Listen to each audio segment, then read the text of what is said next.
This is All Access MMA. Great catching up with my next guest, Dustin Jacoby, who's going to be back in action at UFC Fight Night on August 28th. He's going to be taking on Darren Stewart. Dustin, what's up, man? How's it going? Hi, things are going well, man. Thanks for having me on the show. And yeah, just training, getting ready for the 28th. I know last time we spoke, you sort of were kind of telling me, I think fall time was when you were looking to fight again. Is this sort of the right amount of time for you to get your next fight? Yeah, this is a perfect amount of time. I love the month of August. I've fought in August often throughout my career. I've never lost a fight in August, so it's a special month of mine. I enjoy it. And it gave me enough time for my nose to heal. So nose is healing up great, and camp's been going well, and looking forward to the fight with Darren Stewart. And you're supposed to have another opponent, and inserts Darren Stewart. Were you a little surprised by that name, only because I know Stewart's mainly fought at middleweight? I know his last fight was at 205, but still figured that might have been a bit of a surprise. Yeah, I wasn't surprised at all. I absolutely love the matchup. Another good matchup, I think, and I'm excited to test my skills against a UFC vet. He's had 12 UFC fights, so he's had experience inside the octagon. I think that experience-wise, I have more on my side. But we're going to find out, come the 28th. Yeah, and also, he's coming off a loss. He had the no contest before that, and there's going to be a lot of urgency for him in this fighter. Is that kind of, it must be kind of exciting for you because you're going to get a guy who's going to be, in some ways, I would think, a little bit desperate to get a win, which therefore makes a better fight. Yeah, absolutely, man. I'm expecting the best Darren Stewart there is to meet me in the middle of the octagon, and he's had a bumpy road here lately. But looking back at his fights, he's fought a lot of tough fights. He's fought a lot of tough guys, and has done really well. And in my opinion, I thought he beat Kevin Holland. I thought that they gave Kevin Holland the win. I thought he beat Kevin Holland, and then tough matchup with my boy Eric Anders. I've trained with Eric, and I know how strong and tough he is and how hard he hits. So. That's a tough out for anybody, but yeah, looking forward to facing the best Darren Stewart there is. Yeah, I was going to ask you about that. Did you get in touch with Eric when the fight was announced? Maybe pick up any pointers? I know you guys are different fighters, but still, like I said, you used to train with him a little bit. Yeah, he just reached out to me and we talked a little bit, and I said it's going to be a fun fight. There you go. What about training partners for this camp? Cody Brundage, same usual cast of characters. I know Anthony Smith has got a fight coming up soon as well. Yeah, Anthony's back in the gym, getting good rounds in with him. And then, Cody as well, same, partner I've always had. And then Josh Frim, Dustin Jones, guys that I've always worked with. Same camp, man. Still going strong. Hey, if you're winning, you might as well keep it going, right? As they say, yeah. So it's all good. What about the weight cut? How's that going? Good, man. I don't, at 205, I don't have much of a weight cut. So, which is why I moved up there. I just feel comfortable, and it's summertime, so I'm actually walking a little bit lighter than I would have been previously back in February, May. But it's hard to keep the weight on. It's been hot around here. Coach Montoya will probably be in your corner. Who else will be in the cage with you that night? I got Cody Brundage will be there with me, and then Professor Busy, our jiu-jitsu coach as well. He'll be back in the corner. So, yeah, man. Well, it'll be a good one. Darren Stewart is a very tough guy to put away. We've seen that in a lot of fights. How do you envision the fight playing out? I think that I take him out. I think that I'm a longer fighter. He's a kickboxing guy, so it'll be fun to go toe-to-toe with him. But I think I put him away. I make a statement and move on. Do you want to get one more in this year, or are you looking sort of ahead to next year after this fight? It's, end of August, so what are your thoughts? Yeah, you know what? I'd like to get one more. I'm thinking in November, and we'll just see how it plays out. We'll see how this one plays out, especially if it's, a quick one, which I anticipate. I don't know, man. I'm going in. I've been training hard. I've been nose on the grindstone, so I'm looking forward to this matchup. I think I go in there, I take care of business, take him out right away, and I'd like to get one more this year. You've been able to sort of enjoy your success so far since coming back to the UFC. You had that win on Contender Series, and now you've been, fighting pretty frequently. You've been getting some nice wins, fighting some good opponents. Have you been able to actually reflect and sort of look back on what you've accomplished in such a short period of time? Yeah, absolutely, man. That's one thing that I've always been very capable of being able to smell the roses and really reflect and enjoy my time. And I'm always training, but at the same time, I'm enjoying myself too. I'm out and about with. I got an awesome dog. I got an awesome wife. We're right here in the mountains, and I play a lot of golf, man. So I really do enjoy myself. But it's like my days are, the first half of my day is all a grind, and the second half of my day I get to really enjoy myself. So it's been a grind, man. But I've just learned to be able to along the journey to smell the roses and just really appreciate where I'm at. And I see good things happening, man. They've been happening, and I see more continuing to unfold. So I'm in a good spot. I'm excited, man. Just got to keep working, keep my eyes on the prize, and do what winners do, man, and keep winning. We got to talk some golf. That's one of the bonuses of doing an interview with me. We'll get some golf talk in. How much have you played since the last time we spoke? I want to say it was a couple months ago. I feel like you did go and play some golf before, and this was obviously you had the last. I remember the last interview we did. You talked about the tournament and how well you did in it. Yeah, so I play once or twice a week, usually twice a week.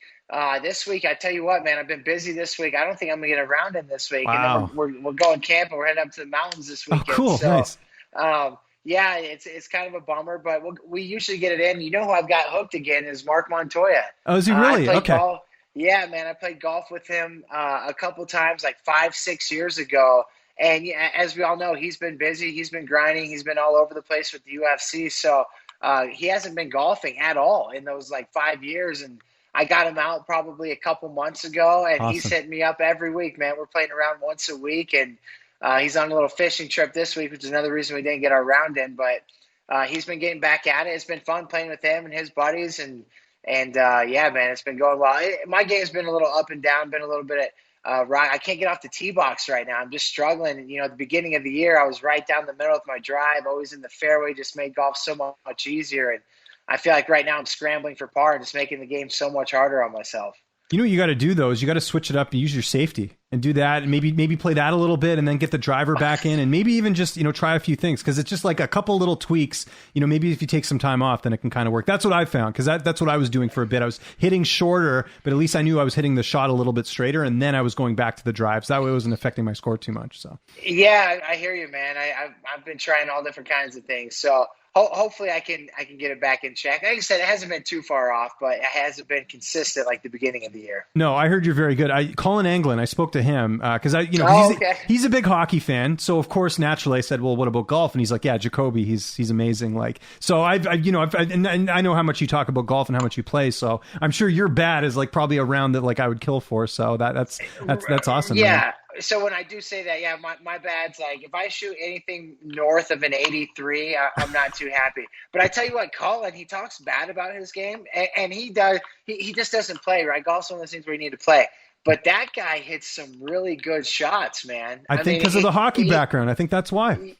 Yeah, absolutely. He's a guy that could go out on the course. You could play 18 holes and never have to worry about, right? And one of my favorite quotes I heard is, "It's okay to suck, and if you suck at golf, just make sure you suck fast. Yeah. Just don't be the guy holding the group up." Oh, that's the worst. Colin, man, Colin hit some really nice shots, man. I was impressed. I played with him a few times now. So since we last spoke, there's some more UFC fighters that I found out that are into golf. I can't remember if we talked about this last time. Jeremy Stevens is big into golf now. So much so that I watched your interview with him talking about golf. Yeah, so he's into it, and apparently he's trying to get Dominic Cruz in there as well, which I would have loved to see how Cruz would do at golf, just on the mental side of things, right? Michael Chiesa, believe it or not, talked to him last week. He's getting into golf. He's even bringing his wife out. So what I'm thinking for next year is, if we can get the timing working out, I'm going to try and get a media versus fighters, coaches, managers golf thing going. I think that would be awesome if we could figure it out. Dude, you're speaking my language, man. I'm grinning from ear to ear. I love that. That sounds awesome. That would be a fun idea. Do it like a neutral territory. Do it in Vegas or something. We'll get everyone together and sort of, because there's a lot of media members who play too. Like one of the guys I go with, he's one of the guys I work for. Hunter Homestek, who's a friend of mine, he does some golf as well. So I think we're starting a bit of a trend here, Dustin, because I know it started just a little while back talking about golf, and now we're all into it. So it's good. Where do you normally play? Like, what are some of your favorite courses in Colorado? So I play all over the place. I say my home course I've got a men's pass to is Raccoon Creek, just right down the road. And another good one is the Meadows, just right down the road. I played Rolling Hills, which is a super nice course up in Golden. I'm all over, man. And I've played a lot of courses in Colorado. One of my favorite all-time courses here, and it's just about 25, 30 miles south of me, is called Bear Dance. And, cool. And it's in Sedalia. It's right in the foothills, but you get it like 2-3 holes in, you feel like you're deep in the mountains, man. And it's one of the most beautiful courses that I've played. Very pricey course, but an awesome course. So if you have any recommendations in this area, I'll be hitting you up. You'll be my golf guide if I ever go to Colorado. So that would be. Yeah, man, I've played every one of them. So. That's interesting. How much is it expensive? Because I played courses that are like $100 or more. Okay, yeah, bear dance is $100 or more. Yeah, Yeah, we're it's going. like it's like 120, 130, 140, 160 some weekends. This is going to bore half our audience, but I'm going on like a mini vacation this weekend. I'm going to Whistler, and I'm going to play a couple courses there. And their main course, the Whistler Golf Course, is actually an Arnold Palmer designed course. I'm really excited to play. I've never played before, so up there. You're the third guy here recently that I've heard talk about going up there and playing. Oh, Isn't really? that like Interesting. a $350 round? Something like that. I don't know. I just told, because we got my brother-in-law coming in for the weekend, and then, it's like a family affair. My father-in-law is going to play as well. So we're just like, I just want to go. This is probably the only vacation I'm going to get this year because I got baby number 2 on the way in September. So I figure do this up. Man. Thank you. Do it up and get get some golf in. So I'm going to play, I think 2 courses this weekend. Then we're playing one on the way home, and then I'm going up the weekend after, not the whole time, but I'll go up again on the weekend and play some more courses. So I'm trying to get as much golf in as I can before I have to manage 2 kids. So there you go. Well, make sure you establish your handicap, man. That's one thing I would tell all amateur golfers. You start playing golf, establish a handicap, keep track of your scores, and you want to be honest with yourself. I mean, the higher the handicap you are, the better. Anybody that tells me they're like a 3 handicap, I'm like, awesome, I'm getting 5 strokes. When are we playing? So don't you use that? Do you use an app when you play?